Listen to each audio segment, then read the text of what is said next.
मैत्रिणींनो, शारदाज किचन मध्ये आपले स्वागत आहे। आज आपण बनवणार आहोत झटपट होणारी नाश्त्याची डिश। आपण नेहमी कांदा पोहे खातो, कांदा पोहे करतो, परंतु आज मी तुम्हाला दाखवणार आहे पोह्याचे कटलेट्स।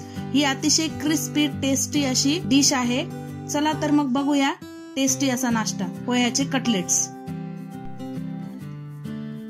चला तर मग बघूया त्यासाठी लागणारे साहित्य। एक वाटी मी येथे पोहे भिजवून घेतलेले आहे 5 ते 10 मिनिटं। 3 उकडलेला बटाटा, एक बारीक चिरून घेतलेला कांदा, मीठ, कोथिंबीर, बारीक चिरून घेतलेली मिरची, जिरे पूड, धने पूड, हळद, लाल तिखट, गरम मसाला। सर्वप्रथम आपण इथे उकडलेले बटाटे स्मॅश करून घेतलेले आहे। त्यामध्ये आपण आता 1 वाटी भिजवलेले पोहे घालून घेऊया।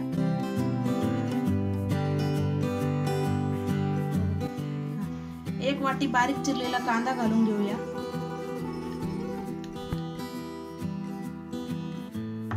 त्यानंतर त्यामध्ये हिरवी मिरची, कोथिंबीर,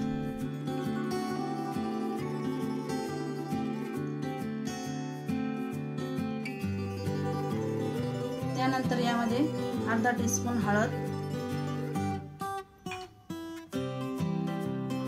1 चमचा लाल तिखट, 1 चमचा धने पूड, 1 टीस्पून आमचूर पावडर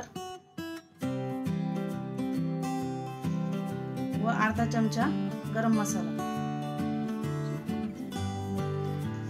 चवीनुसार 1 चमचा मीठ घालून घेऊया व जिरे पूड घालून घेऊया व हे मिश्रण आपण व्यवस्थित नीट एकजीव करून घेऊया। अशा प्रकारे आपले हे मिश्रण नीट एकजीव झालेले आहे आणि एकजीव झाल्यावर आपण याचे छोटे छोटे कटलेट्स करून घेऊया। छोटे छोटे गोळेच बनवायचे आपल्याला।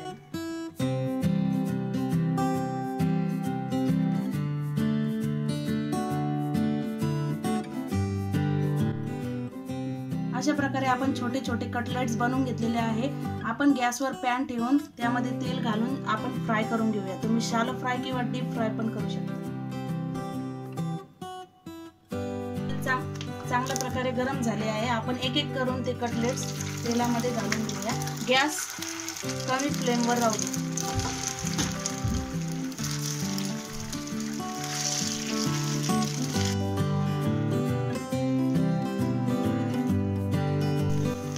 आपण हे कटलेट्स थोडेसे गोल्डन लालसर कलरवर, हे कटलेट आपल्याला असे गोल्डन लालसर कलरवर गरम करून घ्यायचे आहे, परतून घ्यायचे। त्या प्रकारे दुसरीही साइड फ्राय करून घेऊया।